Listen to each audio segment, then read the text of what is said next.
안녕하세요, 김치군입니다. 오늘은 그랜드 캐년의 대표적인 두 여행지 웨스트림과 사우스림을 비교해 보도록 하겠습니다.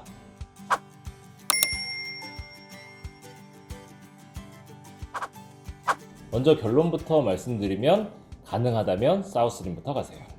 그랜드 캐년 국립공원에 속해 있는 것은 사우스림 뿐이기 때문입니다.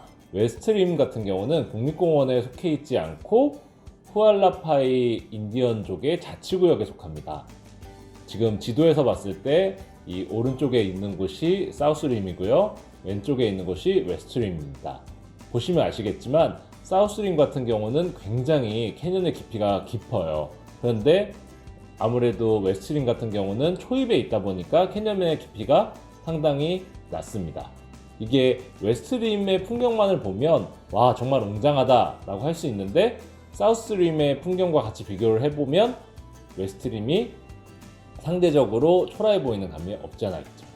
그렇기 때문에 멋진 풍경을 보기 위해서라면 사우스림을 가시는 걸 추천드립니다. 일반적으로 와 멋있다 하는 그런 그랜드 캐년의 풍경을 보셨다면 그 풍경은 아마 사우스림에서 촬영되었을 가능성이 높습니다. 그러면 웨스트림을 가면 안 되냐? 그건 아닙니다. 사우스림 같은 경우는 라스베가스에서 차로 한 5시간 정도를 달려가셔야 갈 수 있어요. 그만큼 거리가 멀고, 웨스트림 같은 경우는 2시간 정도만 갈 수 있기 때문에 데이 투어, 그러니까 하루짜리 투어로 충분히 다녀올 수가 있습니다. 그런 의미에서 웨스트림을 선호하는 사람들도 있죠. 라스베가스에서 머무는 시간이 짧은데 그랜드 캐년 국립공원까지 갔다 오기에는 시간이 너무 먼 거죠. 왕복 10시간을 달리셔야 하니까요.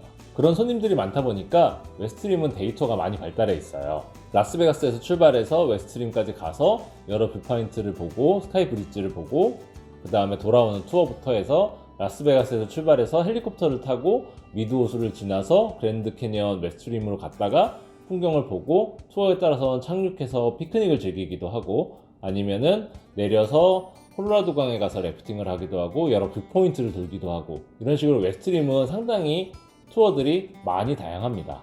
반면에 사우스림 같은 경우에는 헬리콥터로 갈 수 있는 거리가 아니에요, 라스베가스에서. 그렇다 보니까 그 사우스림으로 가는 투어는 경비행기를 이용해서 사우스림까지 갑니다.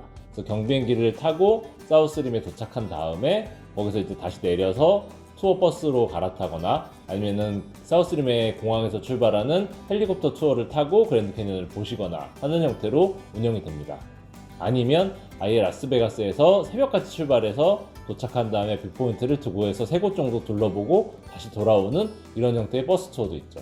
근데 버스 투어는 어쩔 수 없이 버스 안에서 10시간 이상을 보내야 하기 때문에 사실상 구경하는 시간은 얼마 되지 않고 버스에서 머무는 시간이 길어서 아쉽다는 사람들이 많습니다. 물론 경비행기 같은 경우도 하늘에서 내려다볼 수 있다는 장점 때문에 선호를 하긴 하지만 그 국립공원 내에서 머무르는 시간은 버스 투어와 아주 많이 차이 나진 않습니다. 이동 자체가 좀 편하다는 장점은 있지만요. 그럼 가격적인 면으로 한번 볼게요. 웨스트림이 사우스림보다 가까우니까 더 저렴하다?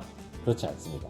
왜냐면 웨스트림 같은 경우는 입장료가 훨씬 더 높아요. 그랜드 캐년 국립공원 같은 경우는 국립공원 입장료만 내면 차 한 대에 타고 있는 모든 인원이 가능하지만, 웨스트림 같은 경우는 입장료로 인원당으로 받습니다. 그렇기 때문에 차로 직접 가시더라도 입장료가 더 높을 수밖에 없습니다. 사우스림을 가게 되면 당연히 기름값 같은 것도 더 들긴 하겠지만, 인원이 많으면 많을수록 사우스림이 더 유리하죠. 그러면 이런 질문 하신 분이 있어요. 웨스트림하고 사우스림 둘 다 가볼 만한 가치가 있지 않겠습니까? 라고 하는데, 사우스림을 가신다면 개인적으로 웨스트림은 과감하게 빼셔도 무방합니다. 그 이유는 지금 보여드린 사진 것처럼 이런 풍경과 이런 풍경이 있다면 이 왼쪽에 보이는 웨스트림 풍경을 굳이 봐야 할 이유가 있을까요? 이 사우스림의 풍경이 있는데, 사실 사우스림의 풍경도 너무 웅장해서 실제로 보고 있어도 사진 같은 느낌이 들거든요. 그러면 사우스림을 즐기는 가장 좋은 방법은 무엇이냐? 당일 치기가 아니라 못해도 1박 2일, 그래도 가능하면 2박 3일 정도 일정을 가지고 투어를 하시는 게 좋아요. 그랜드 캐년 사우스림을 여행하는 가장 좋은 방법은 자동차를 이용하시는 겁니다. 당일치기 투어는 사실 경비행기로 갈 수 있는 거 아닌 이상은 잊으시는 게 좋고요. 당일치기 버스 투어는 정말 추천하지 않아요. 근데 만약에 투어로 해야겠다 라고 하면 보통 1박 2일이나 2박 3일짜리 캠핑카나 스프린터 밴 같은 걸로 여행하는 상품들이 있어요. 그런 상품들을 이용하시는 게 좋고요. 만약에 내가 렌터카를 빌려서 2박 3일 여행을 하시겠다 그러면은 여기 카드에 보이시는 2박 3일 루트를 꼭 참고하시고요.